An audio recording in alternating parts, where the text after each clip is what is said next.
Hey everybody, welcome to this live stream with Jack Butler and myself, Clayton Olson.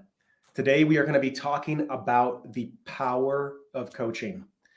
Now, maybe you've had a conversation with us at some point, perhaps you've been watching our channels, maybe you've been on our newsletters, and this is for you if you've been thinking about coaching, if you've been curious about what coaching is and the kind of effects it can have on your life. Jack and I are both a real stand that through the power of transformative dialogue, one can really change their life. They can change the relationship they have with themselves. They could change the things that start to show up in their life, and they can have a more deeply in rapport experience with life itself. So I'm excited to talk about this. This is really close to my heart. I would say, Jack, I'd love to hear your thoughts on this.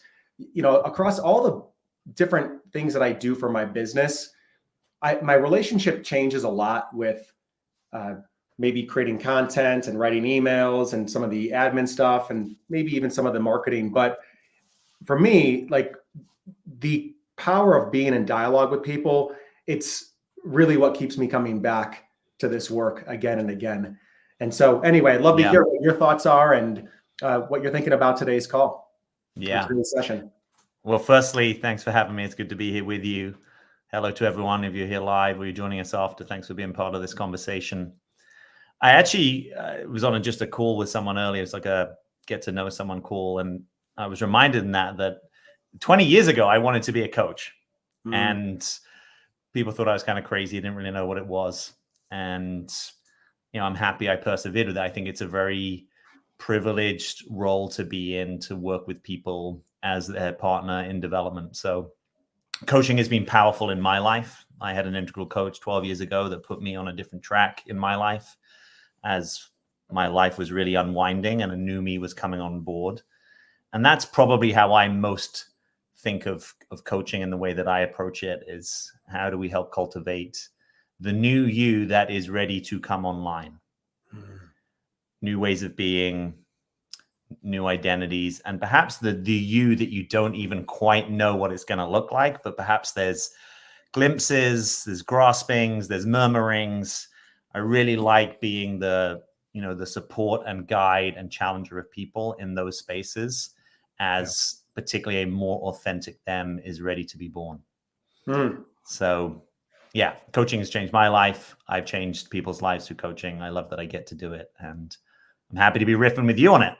Yeah, same. And I loved how you put it. You put it so eloquently. And this idea of a new version of ourselves that is coming online. And I want to really underscore that, because coaching is not just about creating some type of result in your life where there's something just out there on the horizon that's tangible that you're bringing in.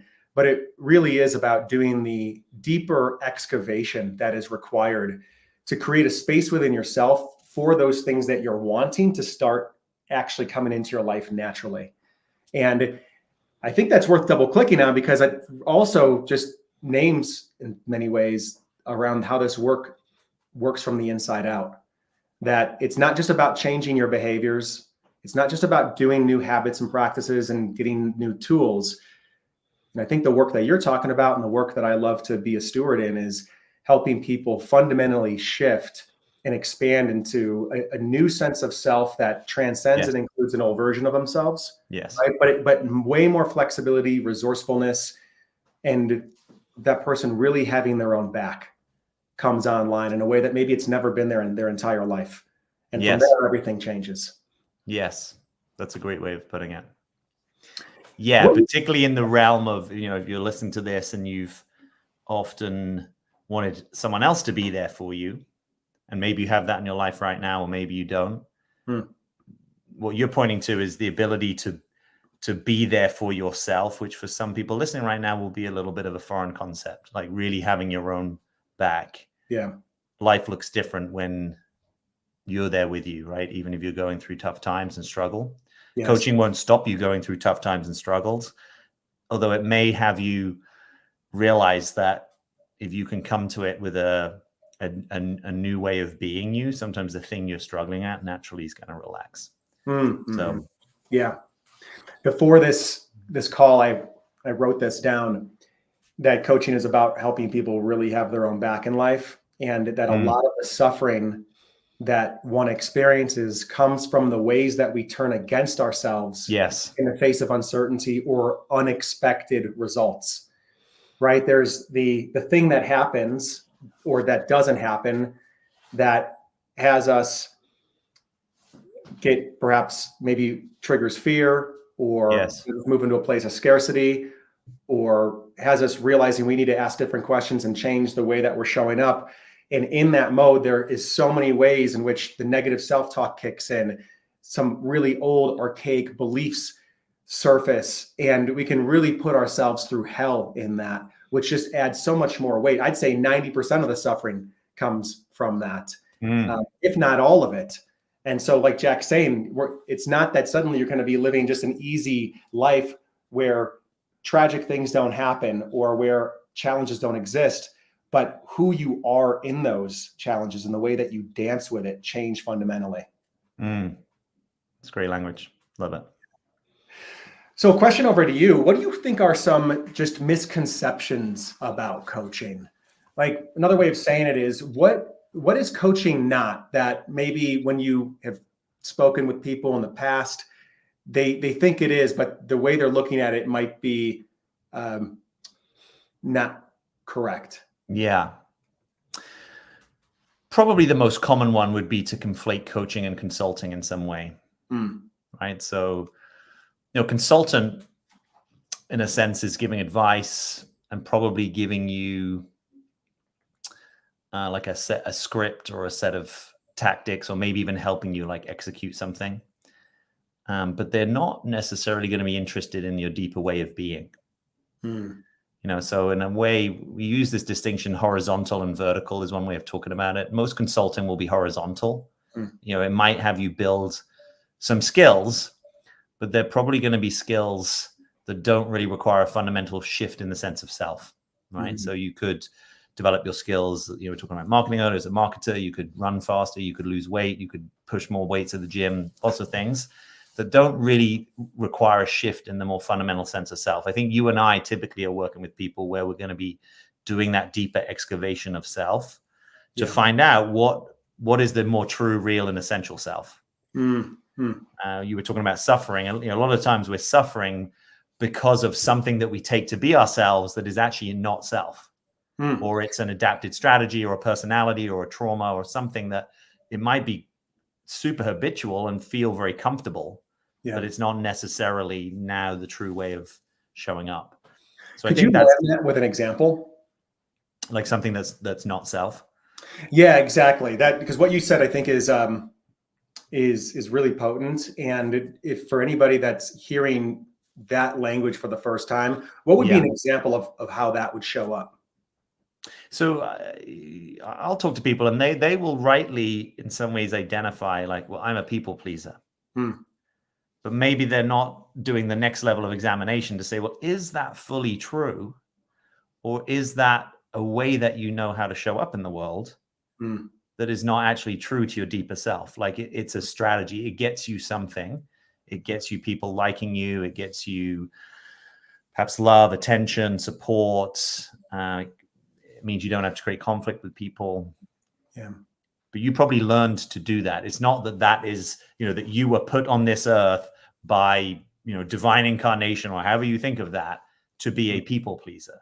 It's more that people pleaser was an adaptive strategy that made sense probably in childhood or somewhere earlier in adulthood or an early relationship, because that had you feel safer or feel more seen or get more love. But now you're running that strategy on autopilot. So often in the way that I coach, the opening is really to get into a deeper inquiry with yourself, to start to inquire into things that you may have taken just to be like, well, that's who I am, full stop. And we're now saying, well, maybe it's more like a ... That's who I have been ... Let's open and see. So what happens when you don't deploy that strategy? What happens when you're not interested in pleasing people? What happens when you try to get more deeply in touch with what you really care about? There's a different you that starts to come online there. So that would be an obvious one, because I'm sure a lot of people listening can relate to that. What I'm hearing in that as well is circling back to something we said earlier about a new sense of self coming online, to just play with what you're saying. In many ways, coaching is a process of de-armoring the Good word. adaptive strategies that have been put in place to defend a younger self, right? So the people pleasing, the overachieving, the maybe needing to be in control, the needing to be right, the needing to know before we take action, are all very wonderful protective strategies that served a purpose at one point and now are showing up in the present moment that have brought you to this place and have done some really like good things for you, but are now the glass ceiling or the ways in which they're blocking your actual essence from being able to be lived into the world in this next chapter. And, and I want to just kind of distinguish that you and I, in doing this kind of coaching, we could call it transformational coaching. You might call it essence coaching. Transformational coaching is the word that I typically use. This is different than other things that get called coaching. Right? So this is why it can be a confusing marketplace, because I could have someone coach my cooking skills, right? I could have someone coaching how do I write emails. I could have someone coaching my diet, right? That's all valid stuff. It's just there's this particular thing that you and I and a few other people engage in that's a different possibility for self. And I want to kind of make that clear to people, because if you're not in the coaching world, you might just think, oh, there's different coaches and, they're basically doing the same thing. Well, actually, they're not. And that other work can be totally valid, right? If I want to improve my cooking, I don't necessarily need to have a deeper sense of self-excavation. But the thing that we do is almost help people land in their true self and path in this world. In the way that you're talking about, by relaxing the adaptive strategies, or what we even sometimes call personality or personas, just limiting strategies that are blocking your deeper truth and authenticity coming through. And I think that's really precious work, because it's kind of saying this is your chance to be more fully adult, more fully you, and claim yourself. That you're here to do some things. You can do them more clearly and fully when you're not in a not self strategy. Dude, beautiful, man. Be such a I just love the way that you articulate this. What comes to mind too, hearing all this, is I want to bring forth, as you were talking, I was listening, but I also quickly scratched up this, which is something you and I have talked about in the past. Look at you. Right now, cheeky boy, just scratching that up in the background. Look at you. Is it actually reversing me, unfortunately? Is that actually readable or no? To me, it's readable. So it's readable. Okay, great. To me, it's not. All right, it's backwards in my screen. Okay, so just to actually give you a visual model of what Jack's talking about here around, I think the difference between the coaching we're talking about versus the coaching that often, things that are out there that often get equated with coaching, where the word is anomalization. It doesn't mean the same thing everywhere. When we're talking about transformative coaching, we're not talking about playing in the realm of environment or behavior. Okay. And a lot of coaching, like just kind of basic coaching, falls into this realm. Like, okay, what's the challenge in your environment? All right. And now let's look at your behaviors. What are you doing that are ineffective behaviors, and how can we begin to shift those behaviors so you have a different result in the environment? Okay. We could say that this is accountability coaching right here, right? What are your goals? What is it that you want to create? Okay, great. Let's break down the actions, and now we're going to help you get to where you want to go. There's nothing wrong with this. There's a time and a place for it. I think where my interest is, and Jack, you as well, is when we start to go up this pyramid into these higher levels. And so right above behaviors, we have capabilities. And capabilities is another way of talking about how are we thinking about the problem? How are we thinking about the behaviors? What are the strategies, the kind of thought patterns that we loop on, or the ways that we kind of string behaviors together that then end up producing a result in the environment? Now, something beautiful happens when we start to move even higher up. And this is where I would say the real transformational coaching starts, is everything above this line, is when we start to look at the fundamental beliefs that you carry about what reality is, what you believe men are, what you believe a relationship is, what you believe life is. Is life dangerous? Is life on your side? What you believe about yourself. Now, why coaching is really important here is because oftentimes we don't even know we're believing something. We just Yeah. see reality as that way, right? So relationships are ... Men are ... My work is ... right? Being a leader in a company means XYZ. And if we're operating, and these are unconscious, we can really get ourselves twisted and stuck and imprisoned in our own thinking and not even know that it is our own thinking, but think it's actually the circumstance outside of us. So as we start to have dialogues within around the beliefs, and we start to actually look at, to Jack's word, who are you being? We're starting to work with some of the highest leverage point pieces of how reality works: beliefs, identity, and even above that, spiritual. And I would say spiritual is almost like your come from, right? Like, what energy are you plugging into in this universe? What value are you allowing to express through your identity that trickles all the way down to your environments? So I just wanted to create this visual example. Jack, if there's any comment you have on that, or if that feels like it fits with what you were saying, I'm curious. Yeah. Well, I think it's a great model, and thanks for taking the time to walk us through it. Clayton's not saying that stuff at the lower part of the pyramid isn't valid. He's just pointing out that sort of the higher you go up that pyramid, in a sense, the more leverage or the deeper you're going into how your world is actually put together. Beautiful. Now, depending on what development you've already done, that might be a new idea to you, right? The notion that actually you construct your world in many ways. We all do, in ways that we might just take to, quote, be reality, but actually there's a lot more malleability and difference there. And so if you're looking at that and thinking, oh, well, I don't really have many beliefs, it's probably not true, but let's find out, right? And the job of a good coach in some ways is to reflect back to you places that you're in a jar that you don't even realize you're in a jar, and actually to put the label on the jar and to help you see that. Yes. Right. So a lot of coaching, typically in the way that I think I and probably we are doing it, is actually it's kind of relaxing some of those glass ceilings, to use Clayton's words, unconscious identities, unconscious beliefs, making them visible to you, right? Because the first step has to be the awareness. You can't pronounce a sound you've never heard. You can't see a belief that you haven't distinguished, right? That you haven't really brought into clarity.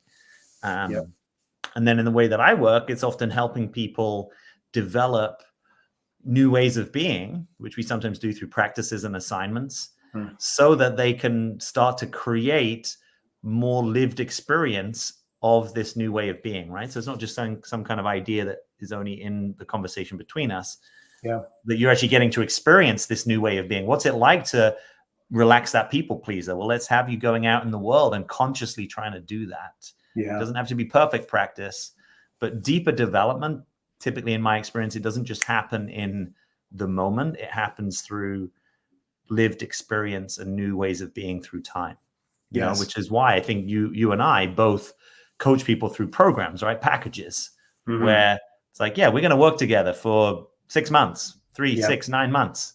Because actually it takes a while to really invite this new way of being, right? It takes a while to create a baby, right? 9 months. It takes a while to create a new you. That's one of the differences between this kind of transformational coaching and more horizontal coaching, and also I think therapy, right? It's rare for therapists to require a commitment for you to work with them for that length of time. Now, sometimes they do. Sometimes people are in with the same therapist for a decade. But I think it's a slightly different container when it's like, come back every time if you want to, versus, hey, we're going to be in this track together. We know it for the next at least 6 to 9 months, and I'm your kind of development partner, and this is the track of work that we're doing. Yes. Yeah. 2 points there. One, I'd like to talk about the power of creating a container and the power of a coaching relationship. But I'd also I'm curious, for anybody that's wondering if they start to work with us or they're in a dialogue, they're like, well, how is this different than therapy? How would you answer that question? What would some of your initial thoughts be? I've got my own. I'm just curious if there's any that feel front and center for you. Well, I'll just preface it by saying I have worked with a lot of therapists, right, who've come to me for coaching. Yeah. And I've also worked with a lot of people who have been in therapy for a long time, and it hasn't gotten them what they want. Now, there's lots of people that do go to therapy and do get things that they want. So this is not a blanket generalization. I'm just kind of laying that ground out. One of the differences that I see it is that, I'm trying to call forth the more real and essential self. And I don't know that that's the main thing that a therapist is aiming to do, right? You might go into therapy because you're trying to, improve a relationship, right? Or recover from a trauma, or create a better connection with a sibling or a parent. That's super valid work. But I think it's a different thing than who is the most real you and how do we get to it? So I sort of see transformational coaching as the kind of most direct path to kind of getting to the essence of who you are and doing that transformational work. That's really what we're focused on. Now, we might go back into the past to distinguish some kind of adaptive strategy and notice where it came online and notice why it came online. But really, we're doing that in service of relaxing it now and going forward. So the reference to the past is really, it could be a piece of understanding.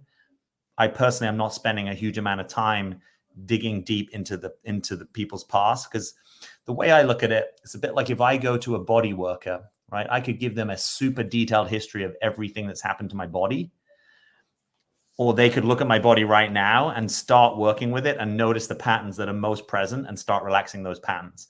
Now, if that pattern happened to come from, a 5-year ago, sports injury, or it came from a 10-year ago, falling out of a tree, in some ways, it doesn't really matter.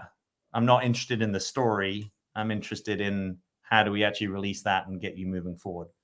So I think some people's experience of therapy is that there's a lot of excavation of the past that doesn't necessarily get them to that more direct essence of self moving forward now. What do you think? Yeah. I would use different language, but it seems like it falls into the same camp. Comparing, I've been in therapy for a while, and I've had multiple different therapists that I've worked with. And I've also been in coaching and had multiple different coaches that I've worked with. Yeah. And, the thing that has become present to me working with these two different domains is that not all dialogues are created equal, right? I'm not paying for an hour of a conversation with another human being and saying, okay, well, they must be the same, because there is a different focus. There's a different energy. There's a different possibility that I find that coaches hold for me that a therapist is not holding, because they're focused on something different. And some of the therapy work that I've done has been incredibly impactful. And I think that therapy has a time and a place depending on what you're wanting. I've also been very aware of that a lot of therapy, most therapy, comes from the medical model. So there's a way in which that therapists are looking for certain types of problem and helping people move from dysfunctional to functional. And in coaching comes from the performance category, from sports. And there's a way of actually taking somebody that is operating at a functional level to extraordinary levels. And that's kind of a broad brushstroke, but I've found that to be very true in the coaching relationships that I've dove into and made a commitment in, is that who I end up relating to myself as a product of that conversation is one where there's a certain set of behaviors and almost more blossoming that occurs from me through working with a great coach, because number one, the container is typically higher commitment. Two, there's a way in which I really feel like this person's in my corner and they are seeing a vision for me that I maybe have not fully brought online yet. Right. And so there's a way that I get challenged out of my comfort zone to step into the bigness of who I could be, and then actually take action in the world to start to reinforce that. And they both can be incredibly deep. And like Jack says, the way that with the way that you work with people with selectively going into the past, I do the same thing. So developing a really deep 3-dimensional expansive vision of who someone wants to be as a starting point, what they want in their life, how they might be moving through life, what might be present, how they might be feeling in their body, and using that as an anchor to begin to help that person move towards it. And as they do that, inevitably, there's going to be things that come up from the past that start to show up on that path as an obstacle. And those things from the past are then entry points for us to go back in and begin to rework core beliefs, core narratives, identity level armor that is in place that's stopping them from fully blooming in this new territory. So very similar to what you're talking about, just using a little bit of different language here. And again, both have their place. And I think it all depends on what do you want? What is the game that you're playing right now?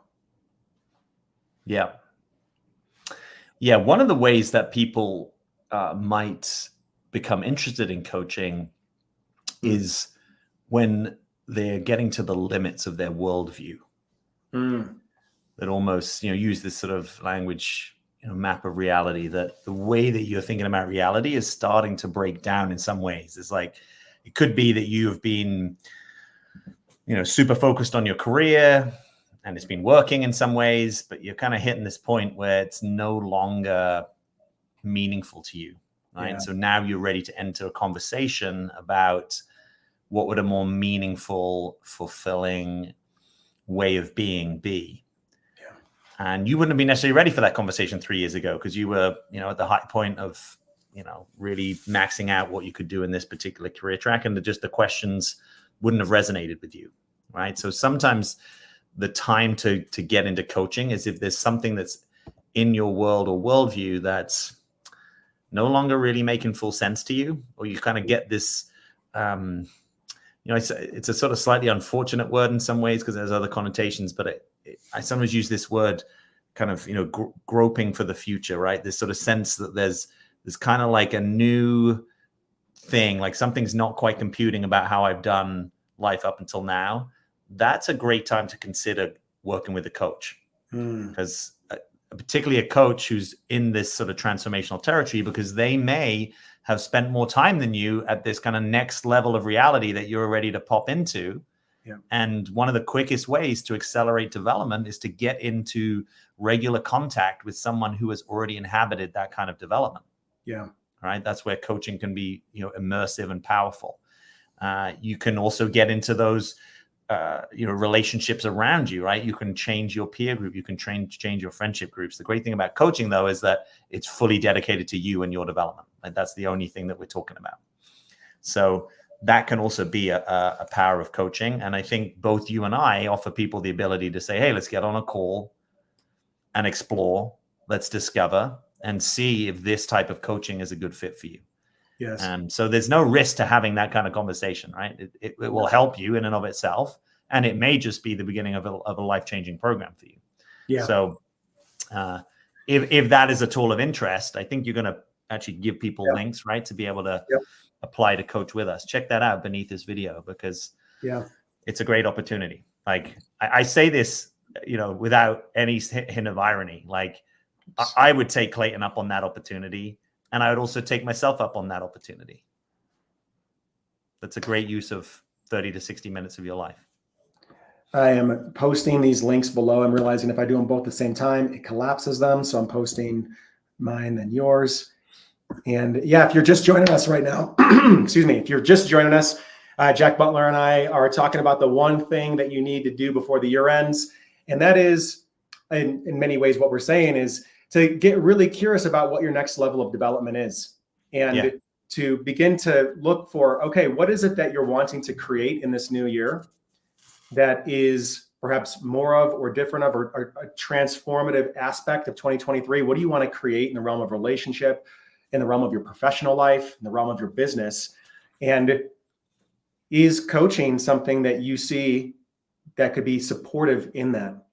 And so we're flushing out some of the mechanics of coaching, some of the misconceptions, and just some of the ways that coaching actually works to produce change in people's lives.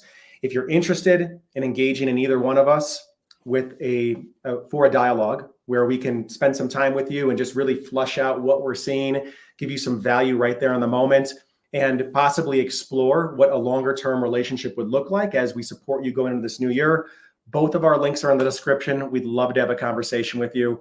Jack, I think you've got a couple spots available. I know I do as well. I've got some people that are ending in 2023 and opening up to start the new year together. Yes. Yep. Would love to talk to any of you that want to take us up on that. So another question that we can perhaps explore, and maybe I'll give it to you to talk to first, or I'm happy to take it first and then pitch it over to you, is what kind of results can people expect to get in coaching? Like if we were to move it into something like tangible, Yeah. what have you seen happen in your clients' lives? And, feel free to pull from the past or maybe something that's more recent. I've got a few things that come to mind and I would be happy to talk to those, but would you like to go first or you want me to take a stab at it? Yeah. So, and we can also go back and forth. Cool. So one of the things that is likely to result from this kind of coaching is that you're likely to feel more authentically yourself, which probably means you've got less inner criticism. It probably means you have more ease advocating for yourself, noticing what you want, asking for it. It probably means that you are more connected to your heart and less stuck in your head. So, if you notice, for instance, that you often have ways of being, which we all at times may, but if your life is kind of constellated around a fearful way of being, a stressed way of being, this is one I commonly work with, a doubtful way of being. You're kind of doubting yourself, you're doubting other people, you're doubting if you're even on the right path. That we can work to relax those structures, relax that inner critic, relax that structure of doubt. So in a sense, you get access to more of you, that you'll find that you have a less stressful, more present, more centered way of being, right? As opposed to kind of spinning out, stressing out, quote, being out for lunch. There's actually just more of you here more of the time, and you're closer to yourself. And the strategies that you may have been deploying that take time and energy to deploy, like for instance being a people pleaser, that is much less of an issue. It might not be that you never ever find yourself being a people pleaser. What you might find is that the moment you do it, you're fully aware of it, you can catch it, and you can check yourself. Like, why am I doing that? And that you get the right to re-ask or make an adjustment or renegotiate an agreement, right? Whereas the old you might have said, oh gosh, well, I said I do all these things and overextend myself, so now I just have to go overextend myself. New you might say, well, hang on a minute. That's an old strategy. Oh, I fell into it. Actually, I can go just tell the person that's what happened and we can find a better way forward. So you may find there's a kind of simplicity where previously you've been a bit like a hamster on the wheel, working super hard, doing some things. So I typically find the products of coaching include less stress, more ease, more centeredness, more presence, and that you kind of like yourself more, but not in like a whiz bang kind of way. Like, yeah, I'm amazing. More just like, yeah, I'm kind of more solid in who I am. And that's a good thing. And I don't let people take me away from that as much as I used to. And I don't have to justify my existence. And it's okay not to know things. And I acknowledge there's some things I want to learn, but I'm not telling myself I should have already learned them and why am I not better them. And so, self-love is another way of saying a relaxed inner critic, right? It's hard to really love yourself when your inner critic is super strong. I'm good at helping people get off their own backs, giving them permission, like letting them really see it. Yeah, beautiful. What about you? What do you notice? Yeah, a lot of the same things. Yeah. And I'm noticing as you're speaking, there is a way in which I'm wanting to kind of answer this question that's arising of, okay, and as a result of having those internal shifts, what can start to become possible in 3D reality? And I'll speak to a little bit of that. Yeah. I would second a lot of what you're saying. I would just probably use different language. And so what I've seen as a result of what Jack's talking about, when we really have our own backs, we relax our inner critic, we come more deeply into rapport with ourselves, we find our center, we find our value, is we're more able to walk away from situations where we would typically get ensnared and feel disempowered. This can be relationships that you're in. This might be a work dynamic that you're in. This might be, if you're an entrepreneur, some type of situation that you even are having with your employees, where the things that get you tangled up and triggered suddenly start to relax and you have a clearing of what the next thing it is that you can do that could change everything, that could actually shift the way you're experiencing yourself in that situation. What you might find is whatever that situation is, maybe it's a relationship, is you step up to another level of being and that person joins you. and forever your relationship has changed. What was maybe a breaking point in your relationship suddenly turns into a breakthrough. And you're at a whole new level of relating, a whole new level of love and openness and care for that person. It might be that you're on the verge of quitting your job because perhaps you've been getting overwhelmed by things piling onto your plate. I've actually had this happen with a number of clients that I've worked with recently, with some of the layoffs that have happened. Other people have had to fill in the gaps and take on more work. And there's a way that some of the clients I've worked with kind of come in and they're feeling victimized by their circumstance. Yeah. And what coaching can do is coaching can help you begin to see how maybe what's happening with these circumstances, there's a way that you can actually use them as an initiation to bring another version of yourself online that you want to be. So an example of that could be something like you're feeling that there's all this stuff that's on your plate and it's like, okay, I just got to quit because I don't know how I'm going to handle this in my current way of being, right? Maybe you're just executing, you're getting burnt out. But if you can start to look at, well, what is the situation inviting me to become? Maybe it's inviting me to become more intentional, more boundaried. Maybe it's inviting me to lead up in ways that I've never led up before in my company. Mm-hmm. Maybe it's requiring me to be intentional and to prioritize and step into being a manager of myself and take responsibility in a way that I didn't even know was possible, changing your entire experience of work. I think what Jack is talking about too, it can help you in the midst of a breakup and dealing with uncertainty, right? Like that uncertainty, what a crazy canvas that we often use as humans to attack ourselves on and imagine the worst case scenario. When you really have your own back, what happens is rather than projecting your worst fears into that space, you start to project and actually see the possibility, the opportunity, the dreams that you want to create. And you start to experience freedom and an access to be able to take behaviors in that direction. So that's just a few of the results that I imagine, Jack, that you see, and I know that I see with the coaching that I do as a result of getting some of this internal stuff changed, is that it trickles right into a direct correlation to your external reality shifting underneath you. Yeah, that's well said. Yeah. I like that. And then let's see, Jennifer B just said, or let go of a sinking ship. I have a hard time quitting a losing situation. Yeah, Jennifer, you're not alone with that. There's a lot of people that we have worked with that's very alive for them. Jack, I know you've got some experience directly working with people around that. Yeah, absolutely. Yeah, if you're listening to this right now and you are stuck on a sinking ship or a ship that never even left the harbor, but somehow you've still got a lot of attention on it. I've a lot of experience working with people in that territory and being a compassionate but direct resource for them to get clear on their truth.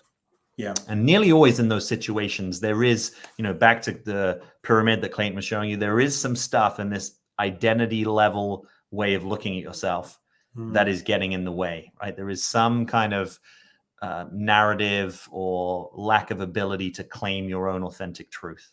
Yeah. For instance, one of them I commonly see is, I'm getting on the phone talking with a client and they keep just putting the attention back over there. Let's say it's a woman that dates men. This is the pattern I see commonly. So I'm asking a question to them. And within a few sentences, they're right back over there with him. Well, he's doing this. He said this. He promised this. Trying to figure out him. Yeah. Trying to figure out him. Yeah. And I in a way, it's almost like there's not enough space for them to claim for themselves. And they've maybe never realized that they can make a unilateral declaration to downshift a connection with a man, that they don't actually need his permission or endorsement. Of course, if we can create a shared reality, that might be optimal. But if you're saying, hey, I think I need to downshift this, and he's saying, no, you don't, and he's fighting you on it, and sometimes worse still, he doesn't even believe you. He doesn't believe you have the spine to walk from him. Then we can change that. Yeah, we can, and a part of it is inviting you to get much more attention on yourself. So that's also one of the products of coaching, is how to have a healthy amount of self-loving attention on yourself, and stop spewing over there to other people. You won't lose your ability to be kind and caring and empathetic and all those great qualities. But you can have those things more cleanly and truly when you're also able to say, oh, hang on a minute. I'm over here. I've got a back. What do I want? What do I need? And this actually isn't serving me. And every time I'm getting seduced by someone's words and reality, and it's taken me away from my own true reality and way of being. So if that resonates with any of you, totally would love to jump into a conversation. Yeah.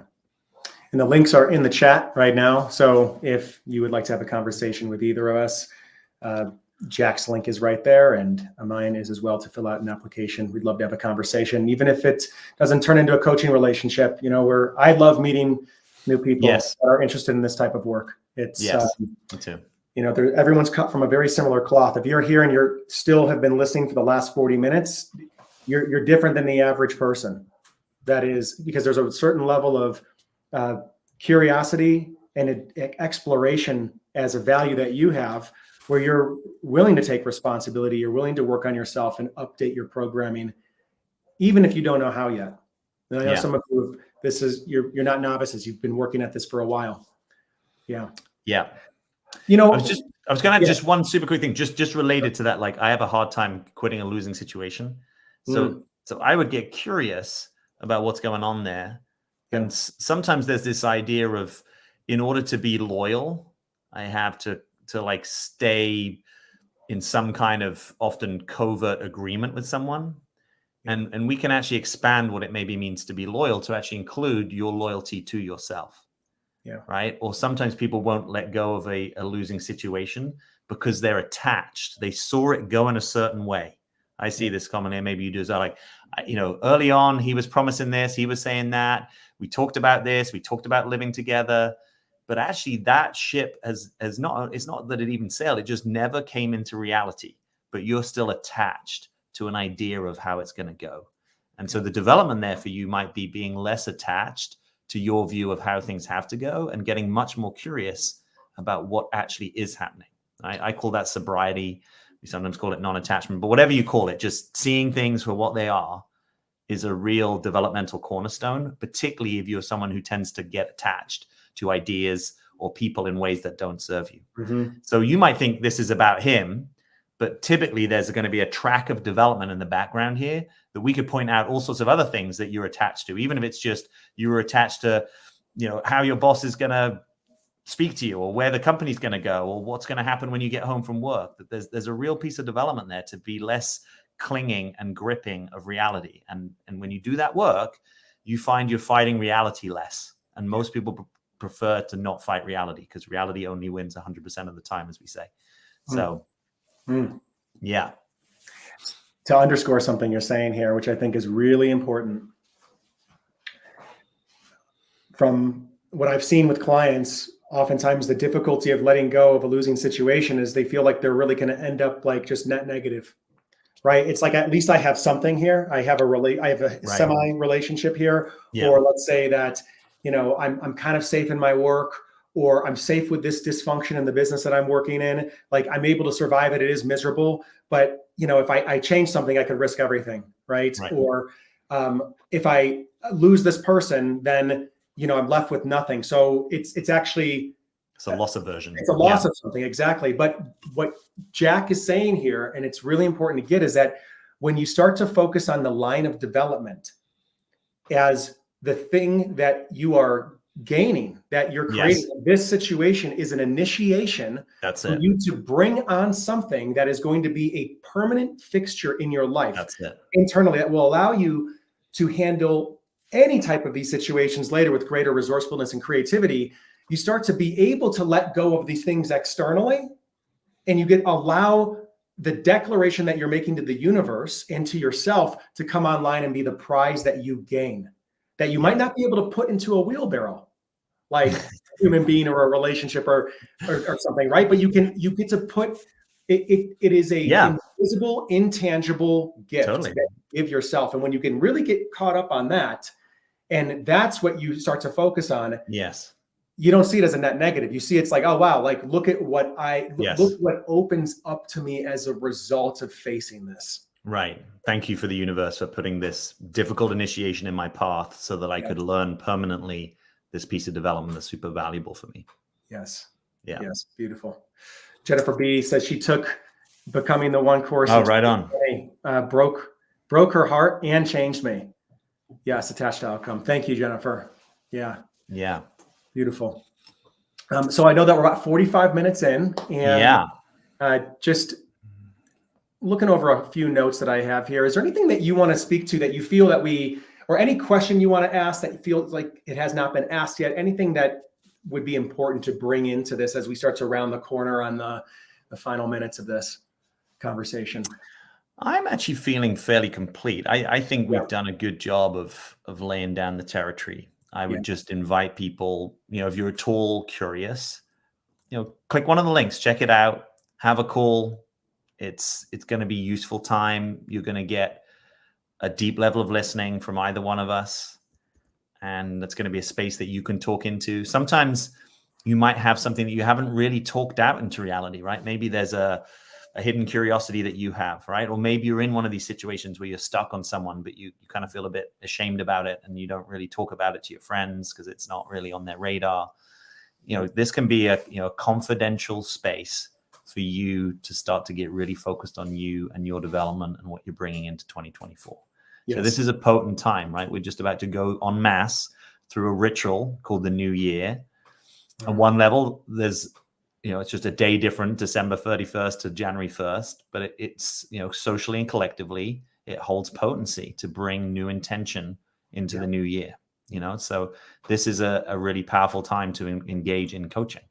So I would think about it, right? Even if you're not interested in doing it with either one of us, I would really think about it. What are you investing in for 2024? Who can support you to become this maybe newer and truer version of you? So, if you listen to this right now, there's an opportunity here. Think about it. Yeah. And I'll just expand on that a little bit horizontally into that. Jack and I both work beyond relationship. And when we talk about beyond relationship, I think we both have the belief and we have the knowing that relationship spans all different sectors, from friendship to being a leader in an organization to being a professional who has their own business. That this work spans all those categories. And so if you are an entrepreneur and you're in some type of difficult situation, understanding that there's certain shoes that it's important for you to step into on this next level to hold the capacity of what's possible in your business, we want to talk with you. If you're a professional and you're noticing that there's layoffs happening and you're in scarcity mindset and there is a way in which you're feeling locked up or stuck in the work that you're doing, we want to have a chat with you. All of what we're talking about is working on the house of who you are. The circumstance are the things that are the doorways that allow us to get deeper into who you are and how you're showing up in life. And we can create movement in all of these areas. So it can be around relationship. We love that. And of course, the power of this work is that it spans so many categories. So if that appeals to you and it feels like it's relevant, fill out the application. The links are in the chat below. Yeah. Right. Well, Jack, wonderful having you on, man. You've been here.